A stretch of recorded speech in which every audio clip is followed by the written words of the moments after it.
Atti degli Apostoli, capitolo 2, e poi Genesi, capitolo 11.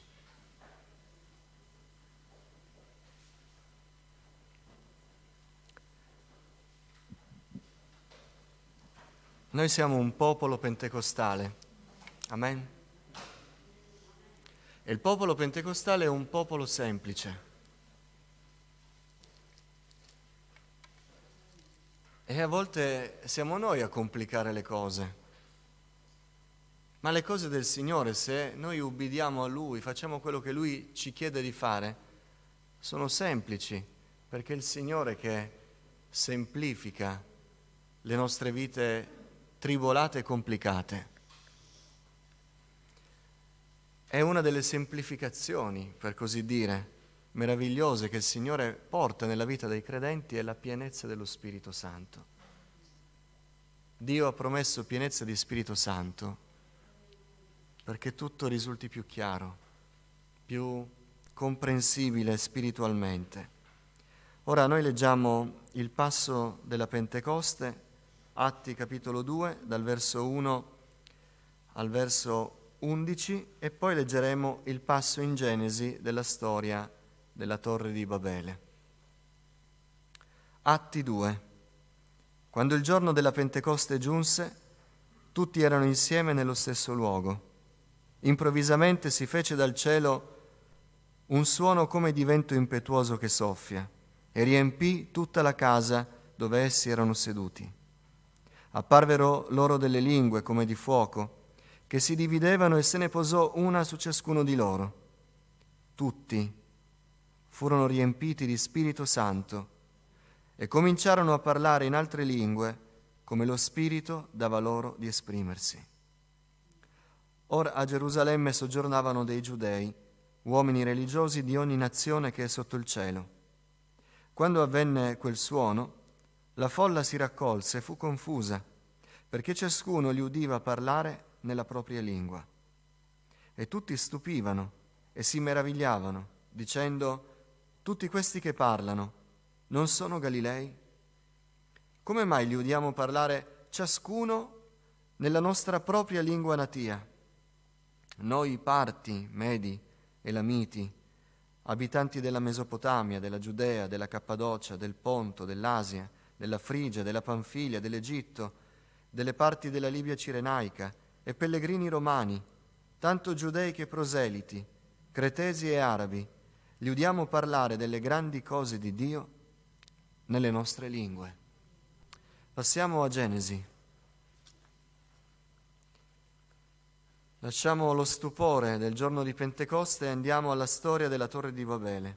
Genesi capitolo 11, dal primo verso. Tutta la terra parlava la stessa lingua e usava le stesse parole. Dirigendosi verso l'oriente, gli uomini capitarono in una pianura nel paese di Shinear e là si stanziarono.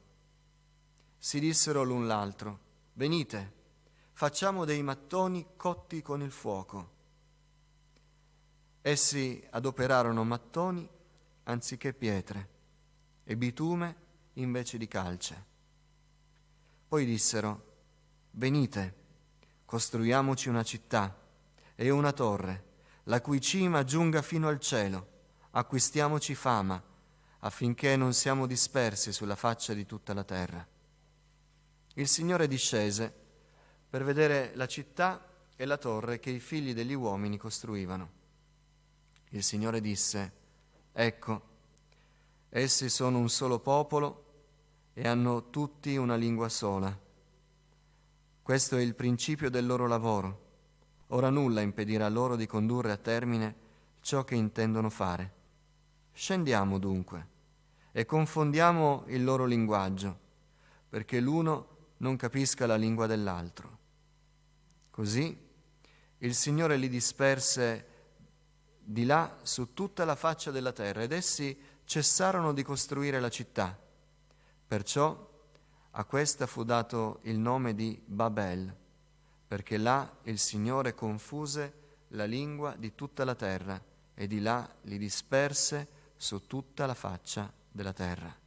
Signore, manda il fuoco di Pentecoste nella nostra vita, perché vogliamo che tu spiritualmente produca un solo popolo, una sola lingua, un solo cuore che onori il tuo nome.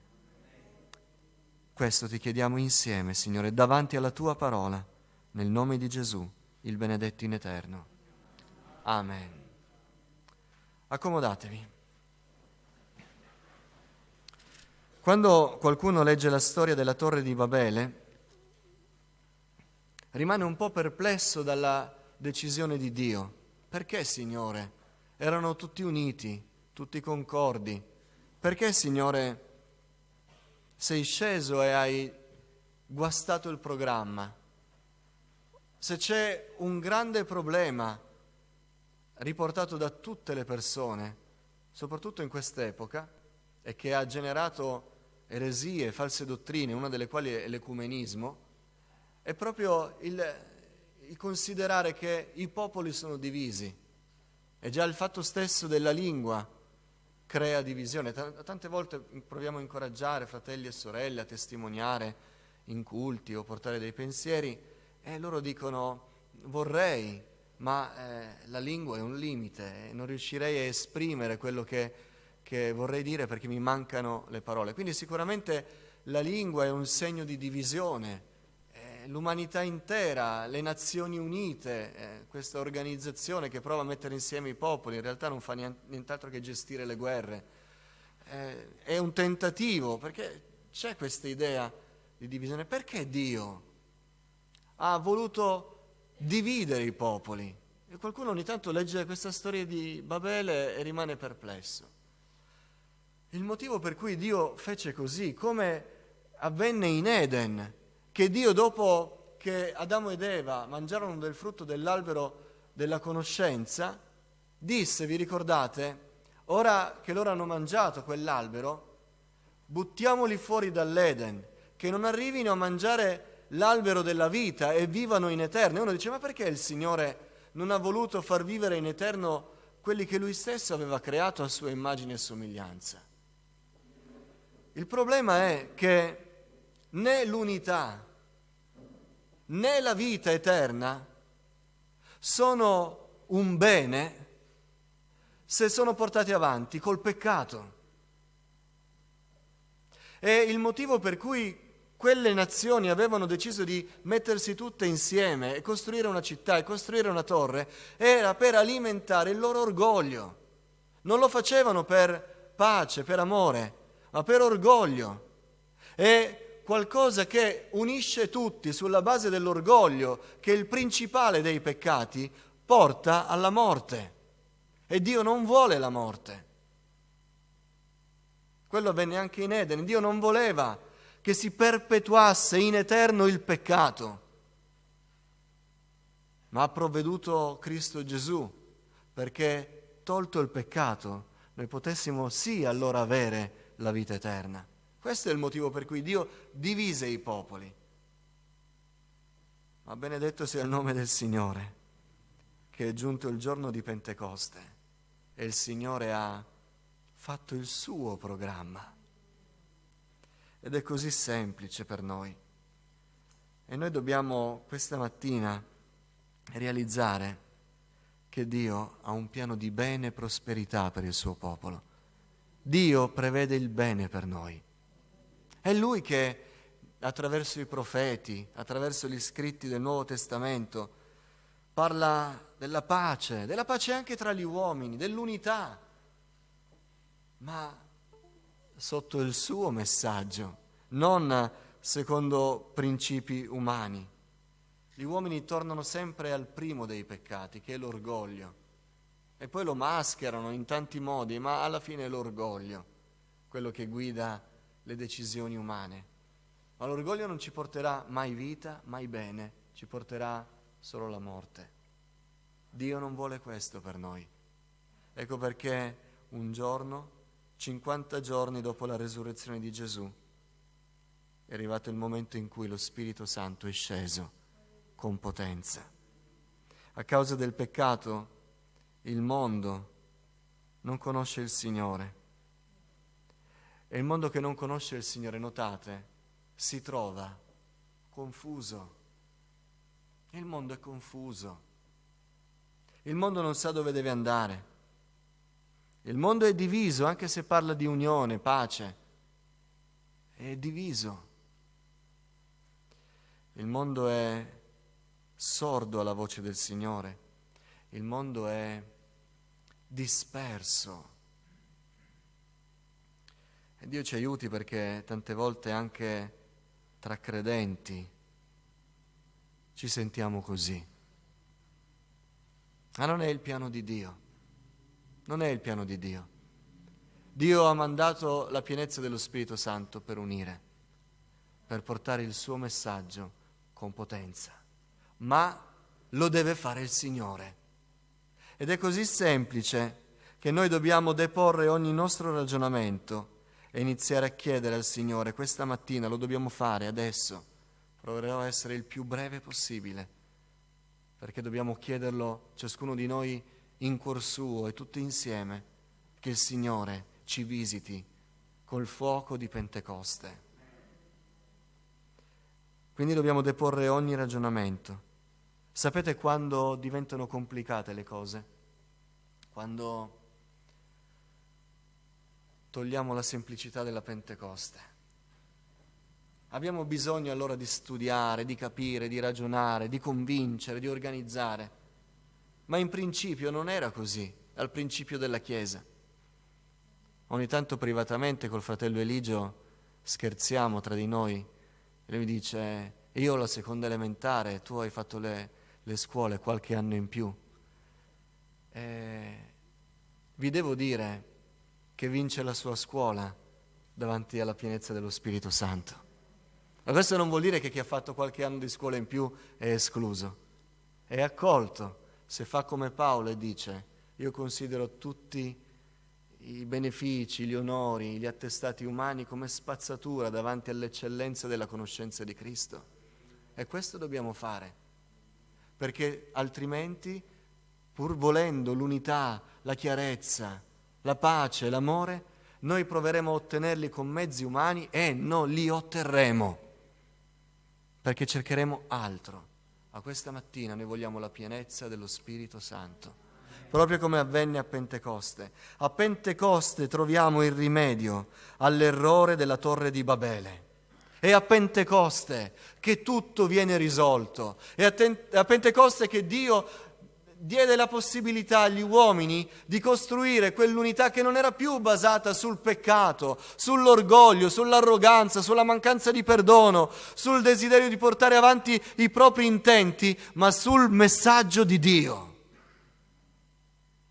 Lo Spirito Santo, la potenza dello Spirito Santo porta chiarezza in un mondo di confusione, ma la chiarezza che lo Spirito Santo porta riguarda il messaggio di Dio.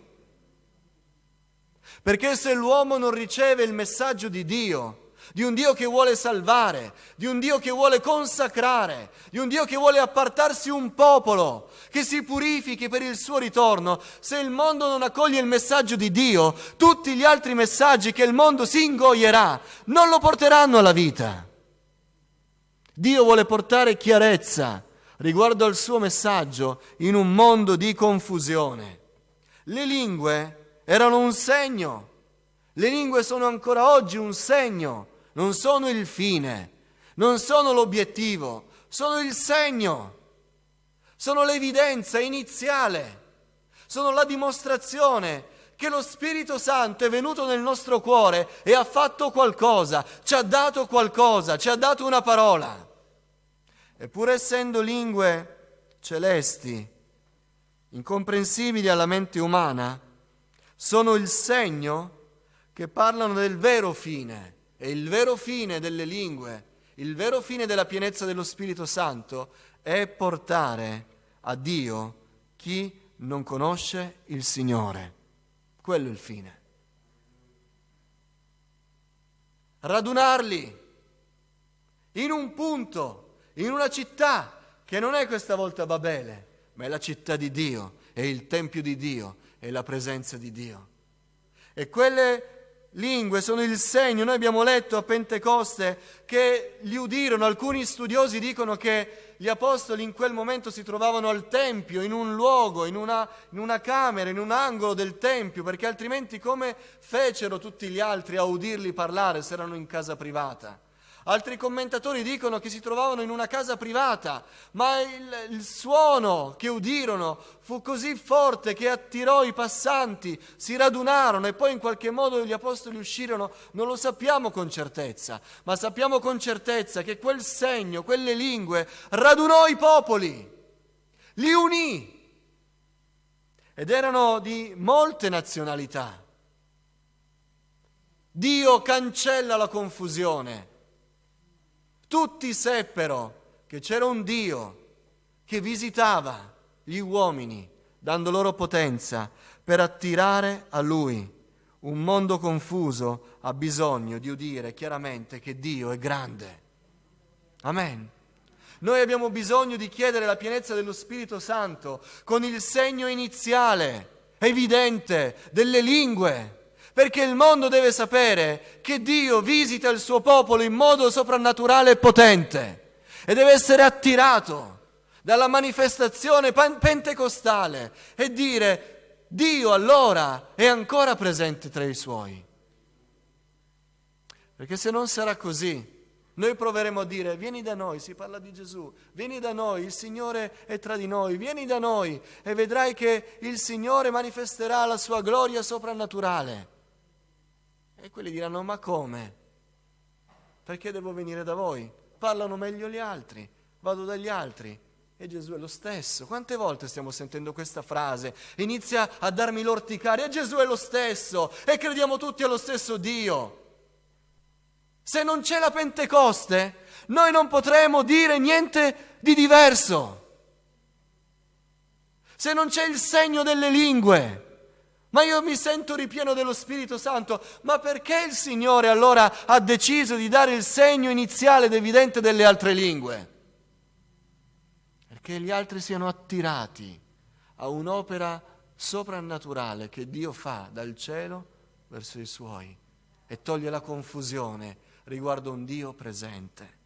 La potenza dello Spirito Santo porta unità in un mondo diviso riguardo però al messaggio di Dio.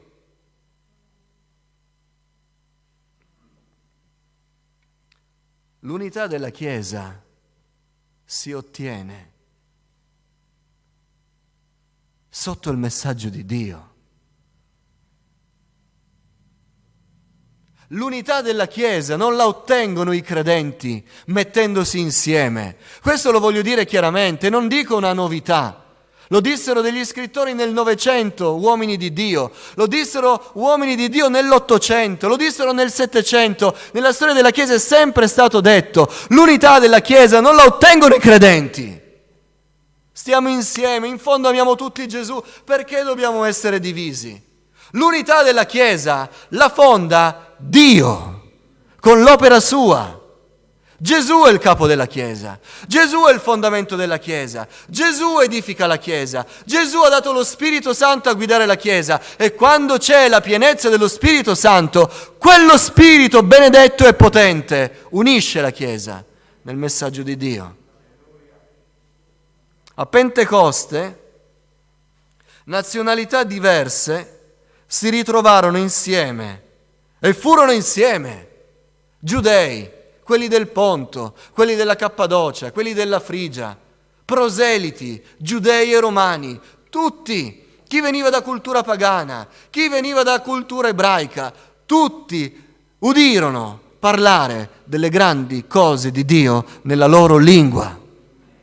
Si guardarono, parlavano lingue diverse, ma udivano lo stesso messaggio e sappiate che il messaggio che udivano è quello che abbiamo letto all'inizio, quello di Gioele, di un Dio che ha il suo giorno in cui giudicherà il mondo, non accoglierà tutti, giudicherà il mondo, ma chiunque avrà invocato il nome del Signore sarà salvato.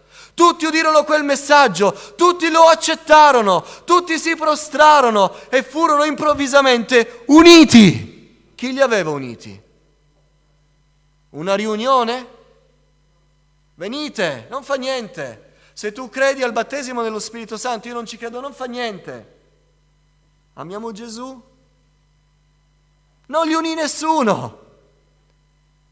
Ci pensò la pienezza dello Spirito Santo, che mentre parlavano in lingue, Dio fece un miracolo e ognuno sentiva, tutti i battezzati, tutti, parlare nella loro lingua. Noi li udiamo, ma com'è che tu li odi nella tua lingua? Io li odo nella mia lingua.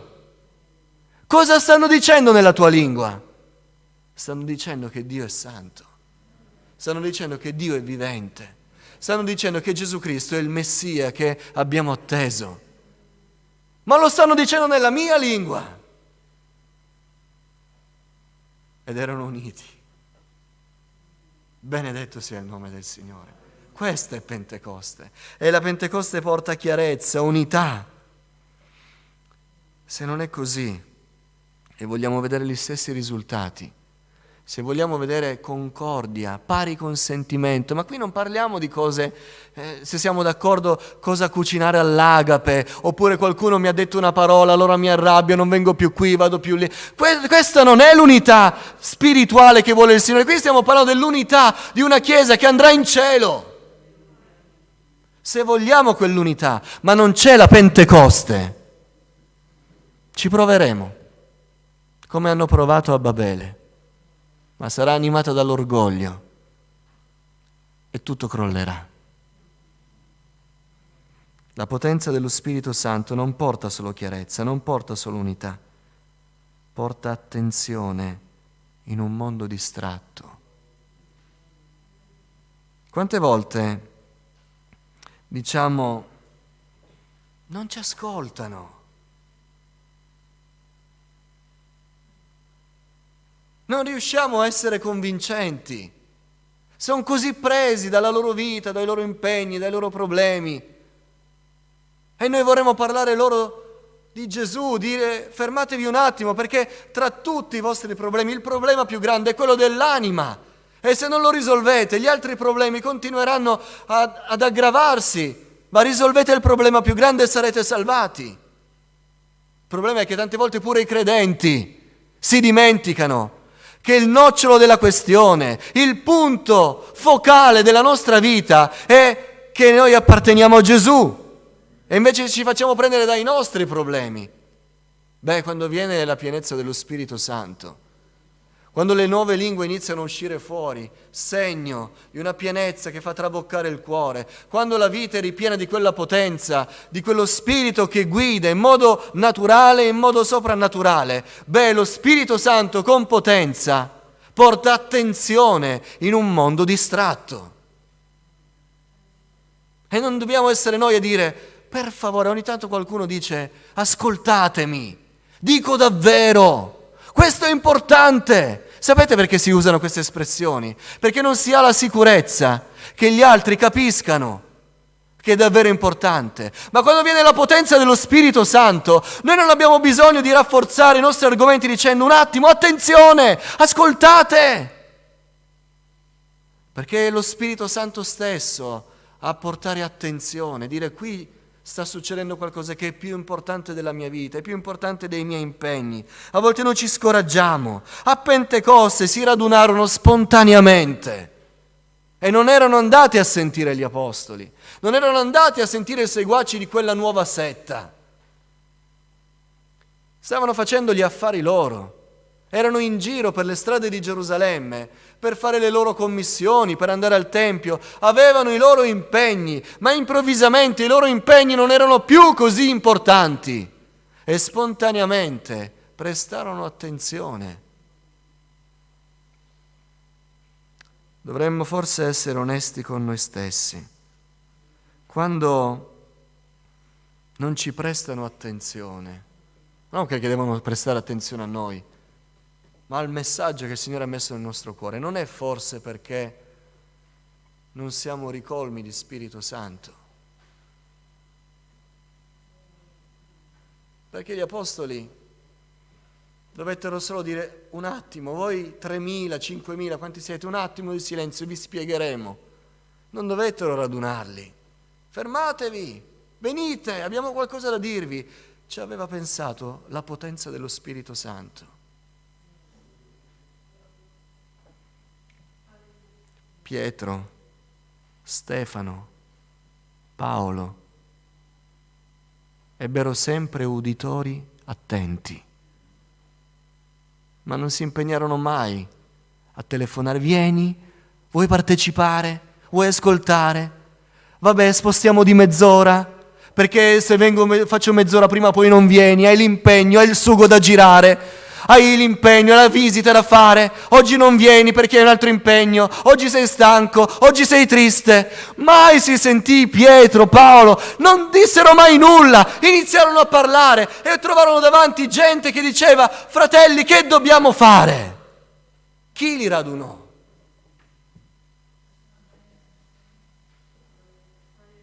Alziamoci in piedi.